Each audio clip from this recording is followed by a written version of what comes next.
অভিভাবক বা কোনো জনগণ আমার সাথে কেউ খারাপ কথা বলছে আমি পাইনি।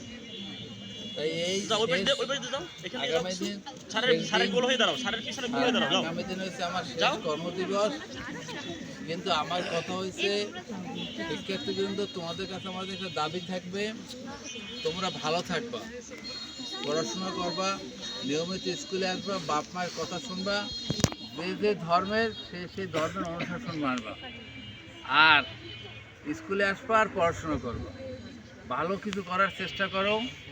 স্কুল সৃষ্টি হয়েছে তোমাদের শিক্ষিত করার জন্য, আর শিক্ষিত হয়ে ভালো কিছু করবা সেই আশাবাদ আমি রাখি। আর আমার যে সম্মানিত শিক্ষক মণ্ডলী আছে তারা অত্যন্ত ভালো, তারা অত্যন্ত ভালো, অত্যন্ত বিনয়ী, তারা অত্যন্ত ভালো এবং অত্যন্ত বিনয়ী। না সমস্যা নাই, আপনি বলতে থাকেন, আপনি মাঝখানে দাঁড়ান। তারা অত্যন্ত ভালো, অত্যন্ত বিনয়ী, তাদের কথা শুনবা। তারা তোমাদের শত্রু না, তারা তোমাদের মিত্র, তারা তোমাদের আপনজন। বাপ মার পরে শিক্ষকদের স্থান। এই আরেকটা কথা হয়েছে, আমি দূর দূরান্তের মানুষ, আমার বাড়ি নদীর ওপারে, আমি কারো কোনো শত্রু না, কারো সাথে কারো বাবার সাথে জমি নিয়ে গণ্ডগোল নেই, আমার কারোর সাথে কোনো সম্পর্ক নেই। আমি কোনো রাজনৈতিক দলের বা রাজনৈতিক ব্যক্তির শিকার না, আমি কারো পলিটিক্সের সাথে সম্পৃক্ত ছিলাম না, যার জন্যে আমার সাথে কারোর সাথে কোনো বিরোধ নাই। তারপরও অনেক সময় আমি তোমাদের সাথে অথবা তোমাদের বড় বোনদের সাথে বা তার আগের বোনদের সাথে আমি রুরু আচরণ করছি। সেই আচরণটা করছি অনেক সময় তোমাদের ভালোর জন্য। দেখা গেছে একটা মেয়ে ধর দিয়ে রাস্তায় গেছে, যদি দাবর দিছি, কিন্তু টাকার জন্যে টাকা দিতে পারে নাই, এই জন্যে পরীক্ষা দিতে পারে নাই, পরীক্ষার ফি দিতে পারে নাই, পরীক্ষা দেয় নাই, এরকম কোনো ইতিহাস আমি তৈরি করিনি। সেই উপদে আমি বলি, যদি আমার কোনো রুরু আচরণে তোমরা কষ্ট পাও, তোমরা আল্লাহর দিক তাকাই আমার ক্ষমা করে দেবা। আর তোমাদের যে বড় অপুর আছে তাদেরও বলবা, সাড়ে ক্ষমা করে দিতে বলছে। আর হায়াত মহত আল্লাহর হাত, এটা কেউ জানে না। আমিও গত বছরের জানুয়ারি মাসে তোমাদের স্কুলে অসুস্থ হয়েছিলাম। সে সময় যে অসুস্থ হয়েছিলাম তাতে আমি নিজেই অনুমান করছি মারা যাবো, কি বলতাম তাই না? কিন্তু আল্লাহ ভালো রাখছে, সুস্থ রাখছে, এখন সুস্থ আছে, আল্লাহকে শুকরিয়া।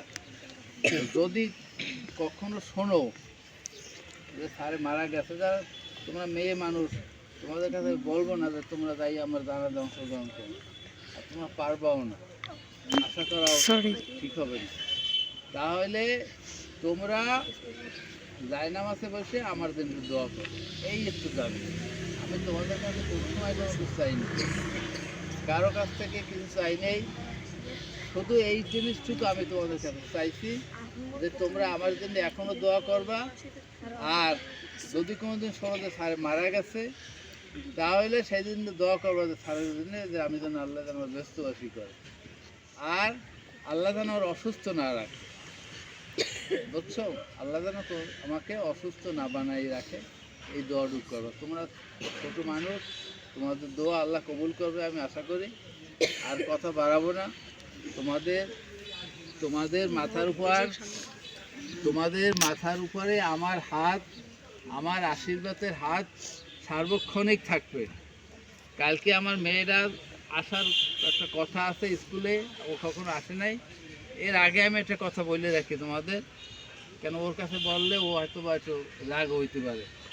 আমি কিন্তু তোমাদের আমার মেয়ের সাথে কম জানি না, বরং অনেক ব্যাপারে আমি আমার মেয়ের সাথে তোমাদের বেশি ভালো জানি।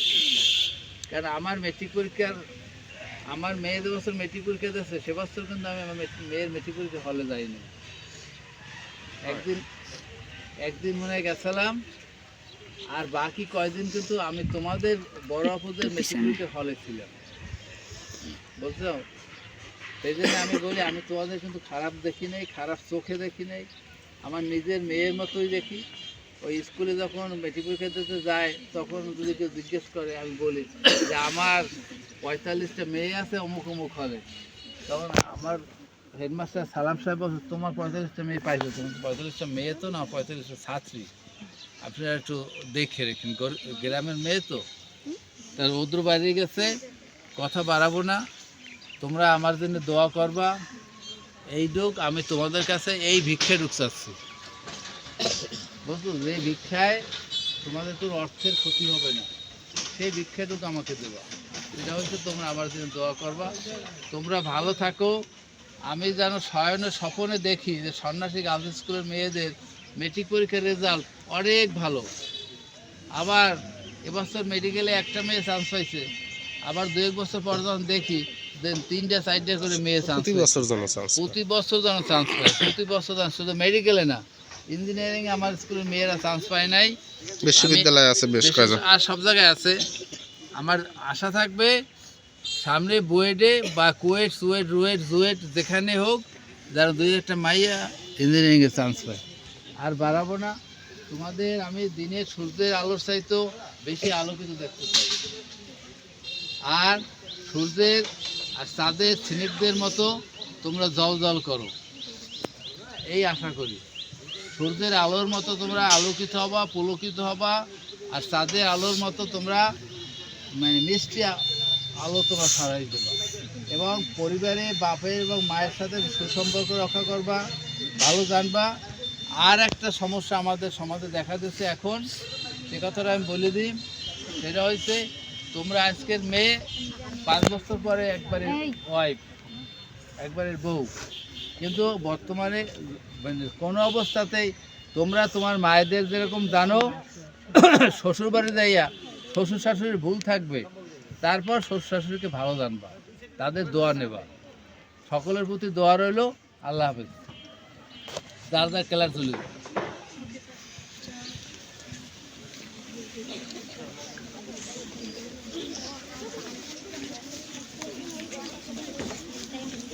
সম্মতি আসলে না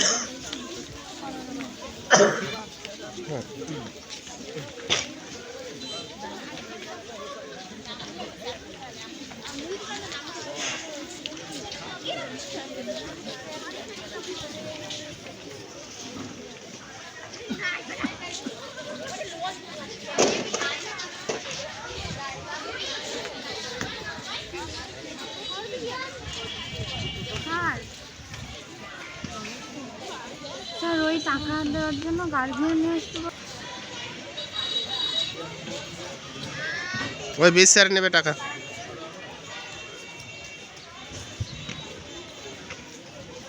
ভালো আছেন? দিক ফেরেন দেয় একটু।